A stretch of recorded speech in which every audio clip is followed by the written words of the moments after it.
नमस्कार दोस्तों, आज सिंधु सभ्यता का आखिरी वीडियो हम लेकर आए हैं, जिसमें हम लोग जो आपके एग्जामिनेशन पॉइंट ऑफ व्यू से इम्पोर्टेंट हैं, कुछ अन्य महत्वपूर्ण तथ्य रह गए थे, उसे आज हम लोग कवर करने वाले हैं। तो चलिए देखते हैं। और आज सिंधु सभ्यता के कंप्लीट जितने वनडे एग्जामिनेशन के पॉइंट ऑफ व्यू से क्वेश्चन बनते हैं वे सारे हमने कराए हैं। आज ये आखिरी वीडियो है और इसे शुरुआत करते हैं और देखते हैं। चलिए देखिए, सिंधु सभ्यता के कुछ महत्वपूर्ण तथ्य जो अनइम्पोर्टेंट तथ्य रह गए थे उसे हम लोग देखते हैं। तो आप ये देखिएगा कि अन्य महत्वपूर्ण तथ्य में जैसे कि कपास की खेती का प्रारंभ सबसे पहले सिंधु निवासियों के द्वारा की गई थी। कपास की खेती का आरंभ सबसे पहले किसने किया था? सिंधु निवासियों ने किया था। सिंधु सभ्यता में क्रय विक्रय वस्तु विनिमय जिसे अंग्रेजी में बार्टर सिस्टम कहा जाता है के द्वारा किया जाता था। क्यों किया जाता था? क्योंकि उस समय सिक्कों का प्रचलन नहीं था।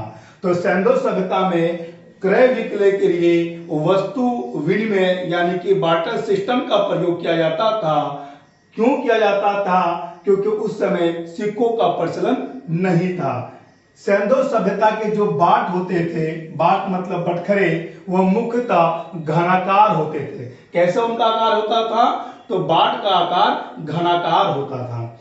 मेलुआ की पहचान सिंध क्षेत्र से की गई है, क्योंकि जो फारस ईरान के मेसोपोटामिया से प्राप्त साक्ष्य है वो आपका मेलुआ, वहां पे मेलुआ नाम से जाना जाता था हमारे सिंध क्षेत्र को। धातु मूर्तियों लुप्त मोम या मधुच्छिष्ट विधि से बनाई जाती थी। तो धातु की जो मूर्तियां बनाई जाती थी किस सांचे में डालकर? लुप्त मोम या मधुच्छिष्ट विधियों के द्वारा बनाई जाती थी। सर्वाधिक मृग मूर्तियां पशु पक्षियों से प्राप्त की गई है। सर्वाधिक जो मृग मूर्तियां हैं वो पशु पक्षियों से प्राप्त की गई है। सर्वाधिक मुहरें सेलखड़ी की बनी हुई है।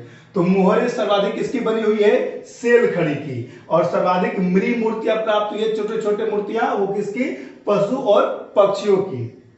सिंधु सभ्यता की मुहरों पर सर्वाधिक अंकन एक श्रृंगी बैल का है और उसके बाद कुबड़ वाले बैल का है।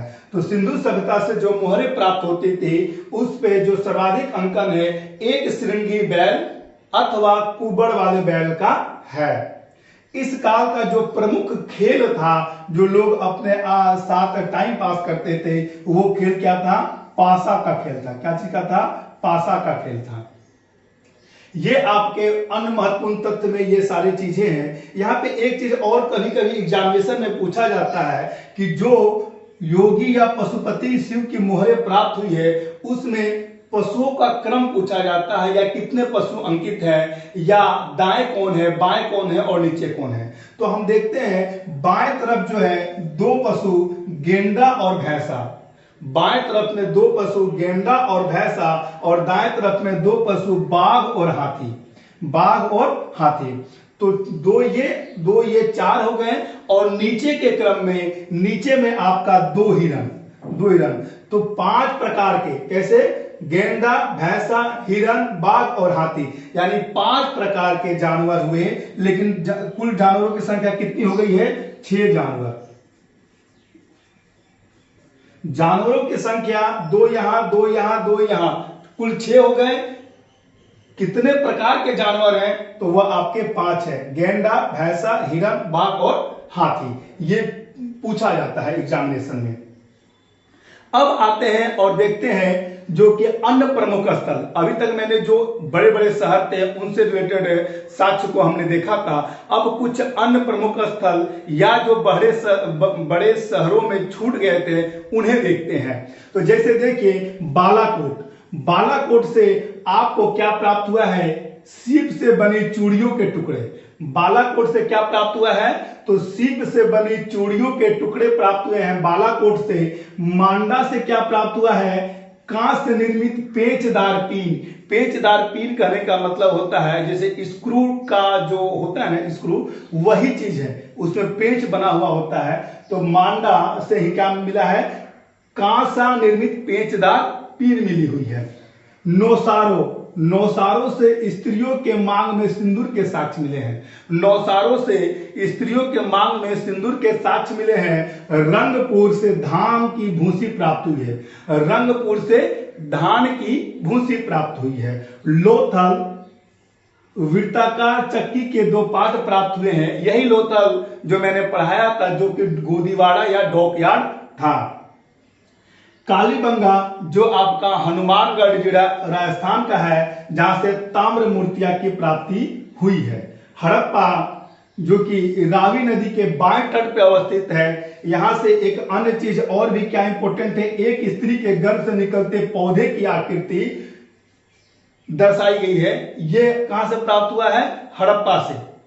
हुलास, हुलास से प्राप्त हुई है। सेंधो लिपि युक्त एक ठप्पा हुलास से प्राप्त हुई है। सुतकांगेन डोर, मिट्टी की चूड़ियों का अवशेष प्राप्त हुआ है सुतकांगेन डोर से। और मोहनजोदड़ो में जो संयुक्त पशुपति की मूर्तियां मिली हैं, संयुक्त पशुपति की मूर्ति जिसमें शरीर और मस्तक दोनों अलग है। शरीर है किसका? भेड़ का, और मस्तक सूढ़दार हाथी का है। शरीर किसका है? तो भेड़ का। मस्तक किसका है? सूढ़दार हाथी का। ये आपका अन्य प्रमुख स्थलों से प्राप्त साक्ष्य हैं। अब देखते हैं सिंधु सभ्यता के कुछ विशिष्ट तत्व। विशिष्ट तत्व में आप हम कह सकते हैं यहां पे कि विशिष्ट तत्व जैसे कि सिंधु सभ्यता में लोहे के ज्ञान का अभाव था। लोहे के ज्ञान का अभाव कब था? सिंधु सभ्यता में। किस धातुओं का ज्ञान था? तो स्वर्ण धातु का, चांदी का, तांबा का और कांसे की जानकारी थी। किनको? सिंधु वासियों को थी।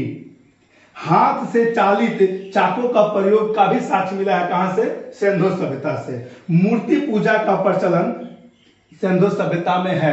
कहा जाता है, क्वेश्चन पूछता है कि किस सभ्यता में मूर्ति पूजा की व्यवस्था थी लेकिन मंदिरों के साक्ष्य नहीं मिले हैं, तो आपका सिंधु सभ्यता हो जाता है। इसलिए यहाँ मूर्ति के जो साक्ष्य मिले हैं, मूर्ति पूजा का साक्ष्य यहाँ पे है। शेर के अवशेष यहाँ से नहीं मिले हैं, यानी कि शेर के अवशेष का अभाव है। तो आज दोस्तों हम लोग कंप्लीट सिंधु सभ्यता, मैंने ये कम से कम 5-6 पार्ट में इसको डिवाइड करके पढ़ाया है, उससे ज्यादा भी हो सकता है। आप देखेंगे ये 10-10, 15-15 मिनट की क्लासेस है।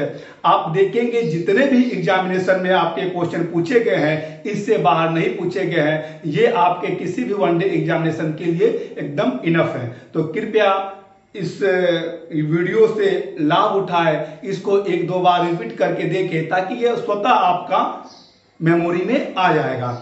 और अगर इस चैनल पे आप नए हैं तो चैनल को लाइक करें, शेयर करें और अपने दोस्तों के साथ शेयर करने के साथ साथ ही सब्सक्राइब भी करें और करवाएं, जिससे हमें मोटिवेशन मिलता रहे। जय हिंद।